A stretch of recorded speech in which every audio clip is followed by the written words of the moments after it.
close your eyes for just a moment and imagine yourself as if you were in your most fulfilled state that you could possibly be, where you were full of life force energy and had the freedom to express that in whatever way it was naturally wanting to come forth. Now take a second to look around you and see what is not present in this vision. When I look around me, who's not here? What things are not actually in this material vision that I'm holding for myself? What energies am I not feeling within my body, or emotions am I not experiencing? Understanding this is just as important as knowing what actually is there. And our next two new moons, a new moon happening in Sagittarius on December 19th and a new moon happening in the sign of Capricorn on January 18th, are really important checkpoint moments for you to ask yourself these questions. And I say that because both of these new moons are going to be interacting with the Saturn Neptune conjunction in the sign of Pisces for the last time. So any further or future lunations after these two new moons, if they engage with Saturn and Neptune, it will be while they are in the sign of Aries. So Saturn has been moving through the sign of Pisces since all the way back in March of 2023, while Neptune's been moving through the sign all the way since back in April of 2011. So these are quite long transits that are coming to an end, coming to a culmination point. And it's not just the fact that they are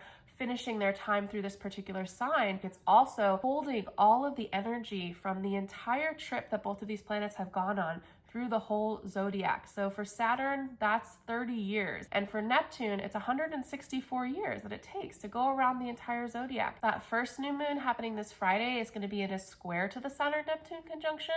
So it might be a little bit more tender. It might feel uncomfortable, actually. There might be some final things kind of being shaken loose in your psyche that are like, okay, this is really ready to be surrendered, to be released. Whereas the second one is going to be in a sextile to that conjunction and might bring more of a sense of collaboration or just a readiness and almost a like more lighthearted desire to work with this, because it is this feeling of release and this feeling of relief as well. So stay focused and discerning through these new moons by continuing to ask yourself that question of what is not present? What is not present in this most fulfilling, most dreamy, most delicious future that I am seeing for myself and for my collective, for my communities? Because this is Neptune. It's not just about the self on its own. It's about us as a whole and how we are bringing our own light into that collective experience, and how we're doing that in a way where we're not carrying forward that baggage from all of what we've carried through the entire zodiac, right? We're finally being given, we